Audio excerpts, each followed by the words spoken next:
آپ عید کے لیے غسل فرماتے تھے اور اپنے کپڑوں میں سے اچھے کپڑے منتخب فرماتے تھے، اور فجر کی نماز کے بعد آپ اشراق نہیں پڑھتے تھے اس دن. باقی آپ کی ساری زندگی کا معمول تھا کہ فجر کے بعد آپ اشراق پڑھتے تھے، لیکن اس دن آپ اشراق نہیں پڑھتے تھے.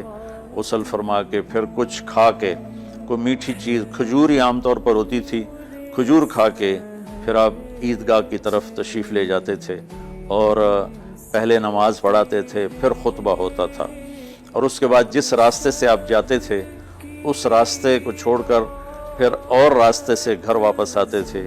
پھر وفود سے ملاقات کرتے تھے، سرداروں سے، صحابہ سے ملاقات کرتے تھے، اس میں کچھ کھانوں کا اہتمام بھی ہوتا تھا.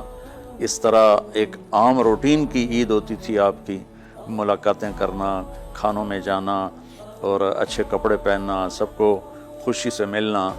یہ عید الفطر پر آپ کا یہ معمول تھا.